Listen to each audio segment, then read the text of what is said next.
Hello and welcome back to Environmental Science 546, Drinking Water and Human Health.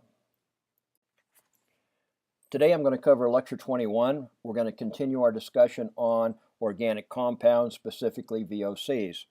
In the last lecture, we talked about 2 specific VOCs. Today we're going to talk about examples of 3 more VOCs. Organic contaminants in water are generally broken down into 2 groups. The VOCs, which we're talking about today, and the SOCs, or as also known as the synthetic organic compounds. We are in the middle of our VOC material. There are many VOCs out there, and several of them are regulated by the Environmental Protection Agency. You need to remember that with time, additional VOCs will have MCLs available and they'll be added to the regulated list. Now in last lecture we talked about 2 VOCs, and today we're going to just talk about 3 more VOCs. We'll talk about carbon tetrachloride today, xylenes, and toluene. So we'll just sequentially go through these other 3 VOCs, and again in totality we're going to talk about 5 VOCs. And these are just 5 of the several dozen VOCs that are currently regulated. And this is just 5 of the many hundreds of VOCs that are used out in industry. So let's take a look at carbon tetrachloride today. Basically, what is carbon tetrachloride? It's a clear, heavy organic liquid with a sweet aromatic odor. It's used in a lot of things. It traditionally has been used as a chlorofluorocarbon propellant and as refrigerant. It's used as a dry cleaning agent. It's traditionally been used in fire extinguishers. It's been used in the manufacture of nylon. And it has been a solvent for soaps, rubber cement, insecticides, and several other compounds. So as you can see from this list of 5 things, carbon tetrachloride is used in many things. Where does it come from? And the amount of pounds that we have out there in the environment. From alkalis and chlorine, about 31,000 pounds of carbon tetrachloride. Another 9,000 are in inorganic chemicals. About 5,000 pounds in petroleum refining, and another 3,000 pounds as miscellaneous industrial organics. If we take a look at where a lot of our compounds are made that I listed for what carbon tetrachloride was used for, the big 5 states include Texas, Alabama, Louisiana, California, and West Virginia. This is where you see a lot of the carbon tetrachloride used. Texas and Louisiana, of course, associated with the petroleum industry. West Virginia, in the Ohio River Valley, lots of manufacturing industrial plants, and a lot of plants also in California. How does carbon tetrachloride get into the environment? If we take a look at major releases.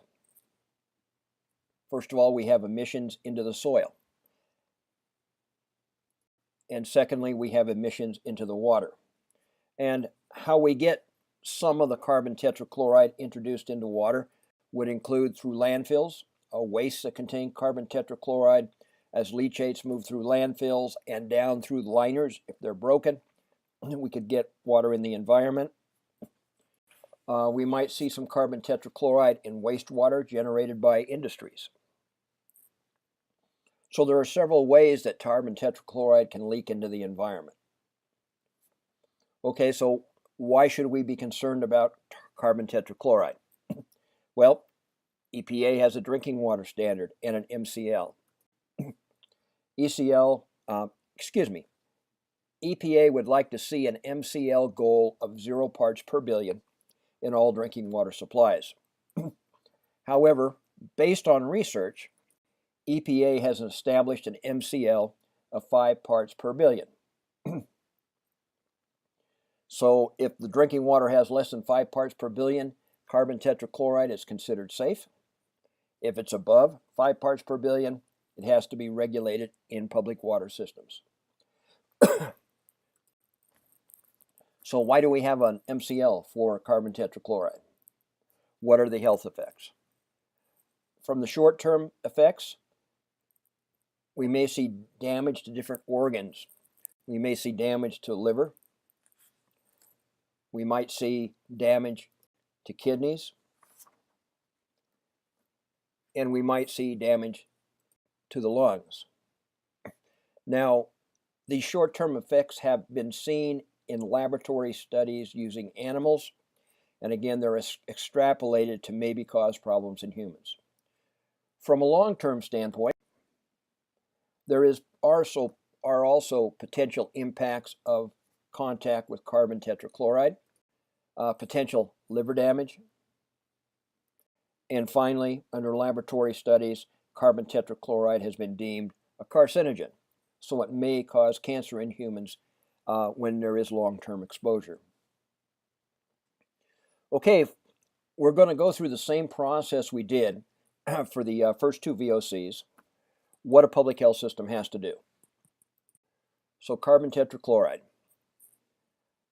When an EPA developed an MCL for carbon tetrachloride, it told all 74,000 public water systems to collect water samples every 3 months for a 12-month period and have them analyzed for carbon tetrachloride.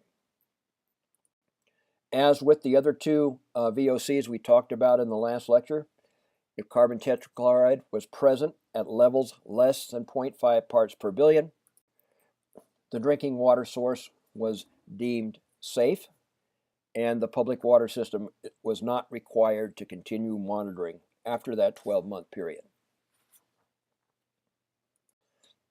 If, on the other hand, those 4 samples taken over the year period contained an average of over 5.5 parts per billion, the public water system was required to continue monitoring, and if the numbers were high, they would have to take steps to reduce levels below the MCL.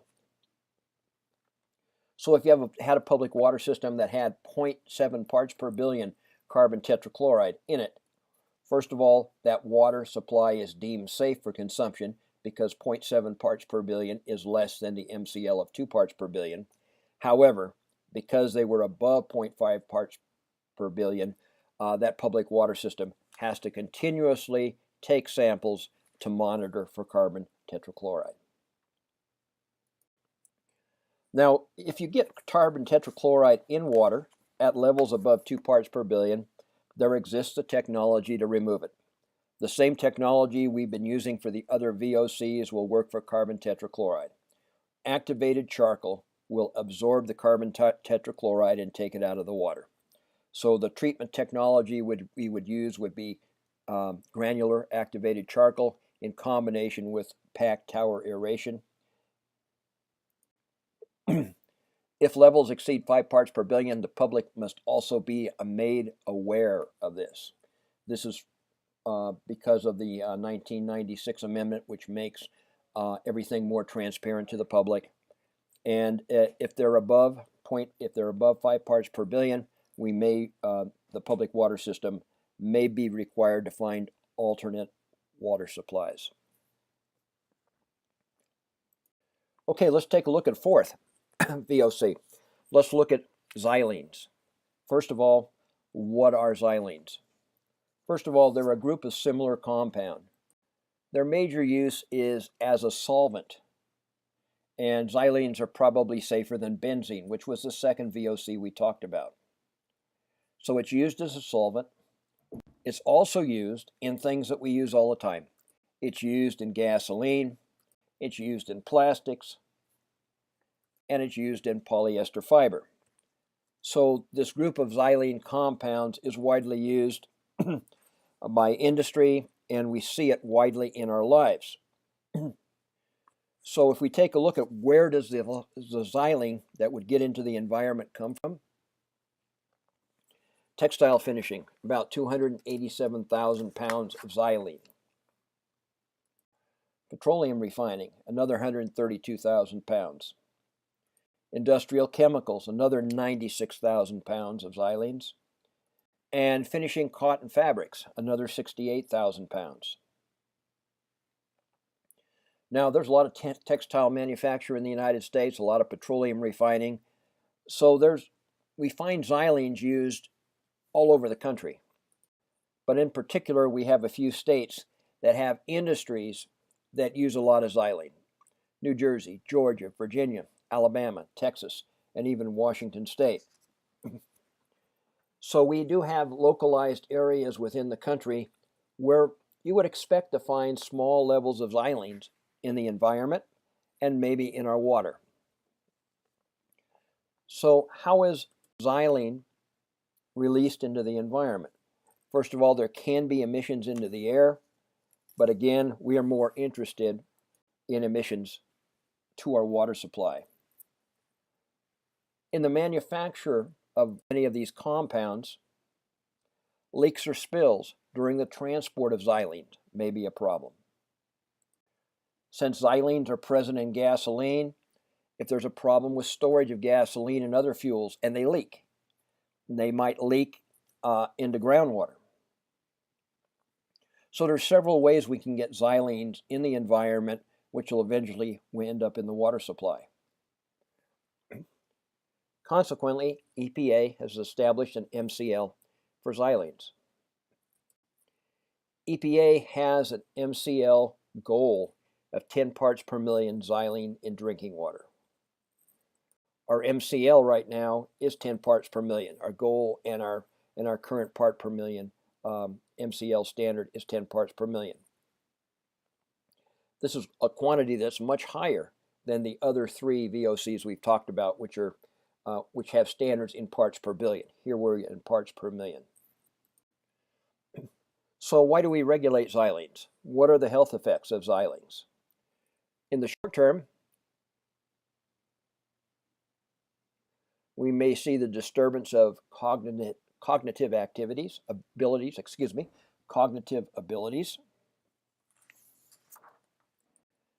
It may adversely affect one's balance, or one's coordination. In the long term, you may see damage to the central nervous system of people, to a person's liver, and possibly to a person's kidneys. Now, again, we haven't seen a lot of this in humans, but based on laboratory studies with animals, this is what we would suspect in humans. We have the same old detection system for xylenes. Public water system collects samples every 3 months for 12 months. We go back to the old 0.5 parts per billion. If xylenes are present and less than 0.5 parts per billion, we don't have to monitor again. The public water system is clear. If during that initial year of monitoring, xylene concentrations come in at greater than 0.5 parts per billion, the water system is required to continue monitoring and may be required to take steps to reduce levels. If xylenes are present at levels greater than the MCL, which is 10 parts per billion, we use the old standby to get rid of VOCs in water. We use activated charcoal. The activated charcoal will adsorb the xylene out of the drinking water. So we use granulated activated charcoal in combination with packed tower aeration.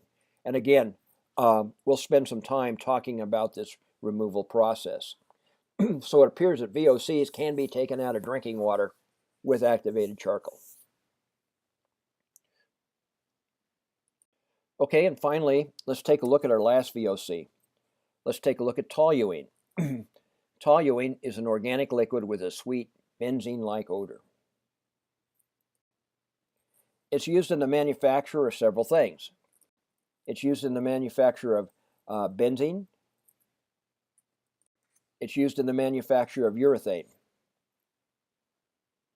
And urethane is often a coating that we put on picnic tables and things like that to make them very sturdy. So where does toluene come from?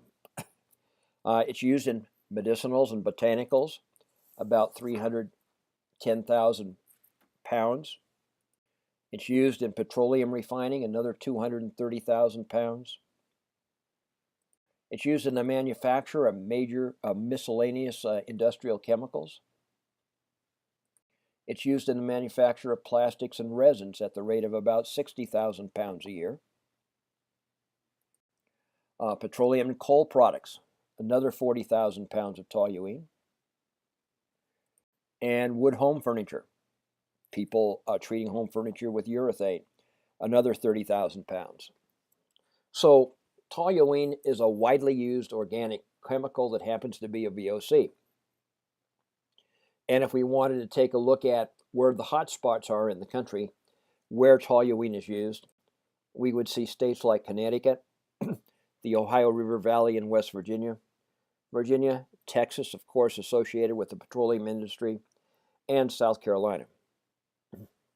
So pretty widespread use of toluene. How does toluene get into the environment? Well, we can get some emissions into the air during the manufacture or the use of toluene. But again, we're not as worried about emissions into the air as we are about emissions to water.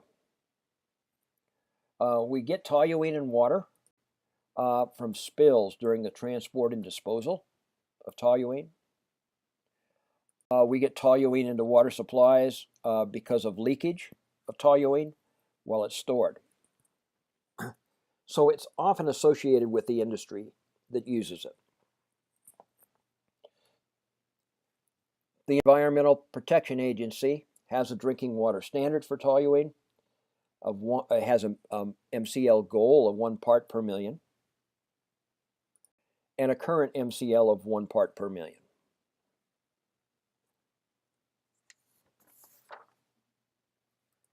So why should we be concerned about toluene? If we take a look at short-term impacts of toluene, we see some minor nervous system disorders. Again, these are based on laboratory studies with animals. Minor nervous system disorders such as fatigue, maybe general weakness, maybe nausea, maybe just general confusion of the victim. Now, in the long term, there's more pronounced nervous disorders that have been described associated with toluene. Things like spasms, tremors, speech impairment, and then simply hearing, vision, and memory impairment. So some pretty significant things long-term associated with exposure to toluene. As with the other 4 VOC chemicals we've talked about,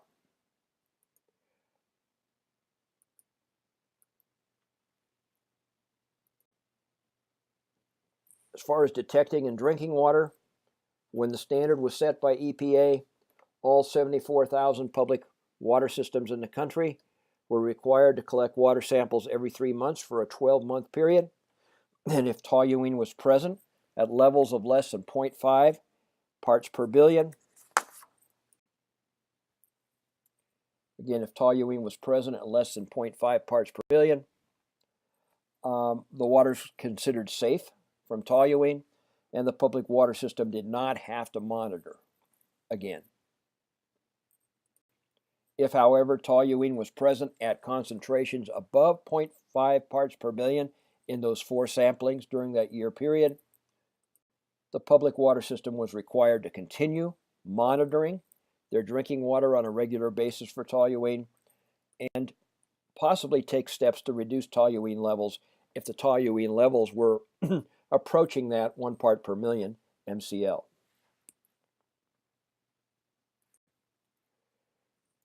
Now, again, with the other VOCs, if we need to remove toluene from drinking water, if it's present at a concentration of more than 1 part per million, the public water system would use granular activated charcoal in combination with packed tower aeration to absorb the toluene out of the drinking water. If the public water system has toluene levels greater than a 1 part per million, which is the MCL, they have to tell the public, and if they can't treat the water to get rid of the toluene, they have to find an alternative water supply. Okay, thank you for your attention. In our next lecture, we will move forward and start talking about the synthetic organic chemicals.